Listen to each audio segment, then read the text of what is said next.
തെക്ക് കിഴക്കൻ അറബിക്കടലിന് മുകളിൽ ചക്രവാത ചുഴി രൂപപ്പെട്ടതായി കേന്ദ്ര കാലാവസ്ഥാ വകുപ്പിന്റെ മുന്നറിയിപ്പ്. ചക്രവാത ചുഴിയിൽ നിന്നും തെക്കൻ കേരളത്തിന് മുകളിൽ വരെ ന്യൂനമർദ്ദപാത്തിയും രൂപപ്പെട്ടു കഴിഞ്ഞു. ഇതോടൊപ്പം അറബിക്കടലിൽ നിന്നും ബംഗാൾ ഉൾക്കടലിൽ നിന്നും വരുന്ന കാറ്റിന്റെ സംയോജന ഫലമായി ശക്തമായ മഴയ്ക്ക് സാധ്യതയുണ്ടെന്ന് കേന്ദ്ര കാലാവസ്ഥാ വകുപ്പ് അറിയിക്കുന്നു.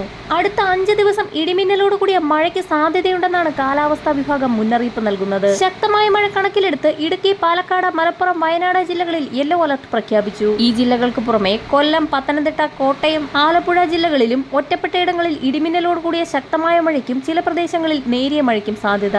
മഴയ്ക്കൊപ്പം മണിക്കൂറിൽ 45 മുതൽ 50 കിലോമീറ്റർ വരെ വേഗതയിൽ അതിശക്തമായ കാറ്റിനും സാധ്യതയുണ്ട്. തെക്കൻ തമിഴ്നാടിന് മുകളിലും തെക്കൻ ആൻഡമാൻ കടലിന് മുകളിലുമായി നിലനിൽക്കുന്ന ചക്രവാത ചുഴിയാണ് മഴ ശക്തിപ്പെടാൻ കാരണമായിരിക്കുന്നത്. അതിശക്തമായ മഴയിൽ കൊല്ലം, പത്തനംതിട്ട, കോട്ടയം, പാലക്കാട് ജില്ലകളിൽ റോഡുകളിൽ വെള്ളക്കെട്ടുകൾ രൂപപ്പെട്ടു. കനത്ത മഴയിലും കാറ്റിലും ഇന്നലെ വ്യാപക നാശനഷ്ടമാണ് റിപ്പോർട്ട് ചെയ്തത്. തീരദേശ മേഖലകളിൽ ഇന്ന് രാത്രി അതീവ ജാഗ്രത പ്രഖ്യാപിച്ചു. കന്യാകുമാരി തീരത്ത് ഇന്ന് രാത്രി 11:30 വരെ 0.8 മുതൽ 1.2 മീറ്റർ വരെയും, കള്ളക്കടൽ പ്രതിഭാസത്തിന്റെ ഭാഗമായി ഉയർന്ന തിരമാലകൾ കാരണം കടലാക്രമണത്തിന് സാധ്യതയുണ്ടെന്ന് ഇൻകോയിസ് മുന്നറിയിപ്പ് നൽകി. വരും മണിക്കൂറുകളിലെ കാലാവസ്ഥാ മുന്നറിയിപ്പുകൾക്കായി ചാനൽ സബ്സ്ക്രൈബ് ചെയ്യാൻ മറക്കാതിരിക്കുക.